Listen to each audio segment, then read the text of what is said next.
আমাদের উপজেলা ফরিদগঞ্জের মধ্যে অত্যন্ত প্রাচীন ও সুনামধন্য একটি মাদ্রাসা হচ্ছে শাসিয়ালী মাদ্রাসা।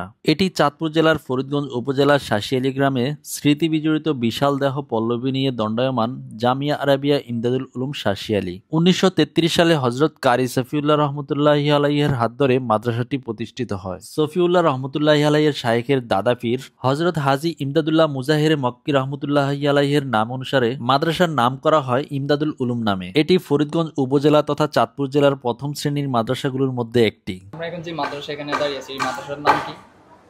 জামিয়া আরাবিয়া ইমদাদুল উলুম শাসিয়ালী মাদ্রাসা। আচ্ছা, আমরা যতটুকু জানি ফরিদগঞ্জের মধ্যে একটা প্রসিদ্ধ একটা মাদ্রাসা, সুনামধন্য একটা মাদ্রাসা। জি। এই মাদ্রাসা আসলে কবে থেকে এটা প্রতিষ্ঠিত হয়েছে? 1933 সনে প্রতিষ্ঠিত হয়েছে। এত পুরনো? এত পুরনো, মানে দেশভাগের আগেও? জি, অনেক আগে। এখন বর্তমানে কি কত স্টুডেন্ট আছে, ছাত্রছাত্রী আছে? 400 প্লাস ছাত্রছাত্রী আছে। এখানে খাওয়া দাওয়া করে 250 ভাগ, প্লাস আর কিছু বেশি হতে পারে। আমাদের এই মাদ্রাসা এখন একবারে মাস্টার্স পর্যন্ত, দার হাদিস পর্যন্ত। এখানে বহু দূর দূরান্ত থেকেও ইলমে দ্বীন অর্জন করার জন্য ছাত্ররা এসে থাকে। যেমন কুমিল্লা, চট্টগ্রাম ও বরিশাল সহ বিভিন্ন জেলা থেকে ছাত্ররা এখানে পড়াশোনার জন্য আসে। বর্তমানে এখানে প্রায় 400 স্টুডেন্টের মতো পড়াশোনা করে। অনেকের খুলনার আছে, বরিশালের আছে, মাশাআল্লাহ, এত দূর দূরান্ত থেকে হ্যাঁ, এখানে আসে। তারপরে যে কুমিল্লার আছে, ওই মুন্সিগঞ্জের আছে।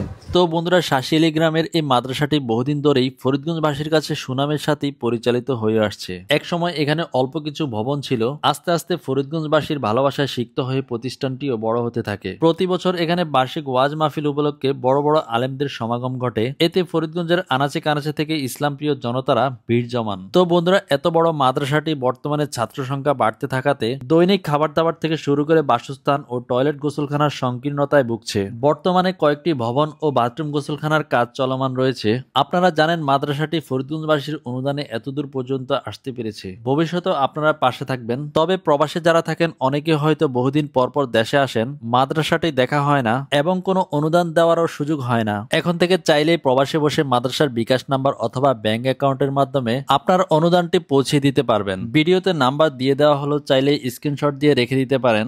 তো আলহামদুলিল্লাহ এই মাদ্রাসা তো চলছে এই এলাকার এবং দেশি বিদেশি ইমানদার মুসলমানদের সহযোগিতায়। তো আপনারা যে যেখানে আছেন, এই মাদ্রাসার ছাত্রদের উন্নয়নের জন্য এবং মাদ্রাসার উন্নয়নের জন্য ছাত্ররা যেন, দেশ বিদেশ থেকে অনেক ছাত্র আসে, গরিব এতিম অনেক ছাত্র আসে, উভয় যেন লেখাপড়া করতে পারে, এই জন্য আপনাদের সুদৃষ্টি কামনা করি।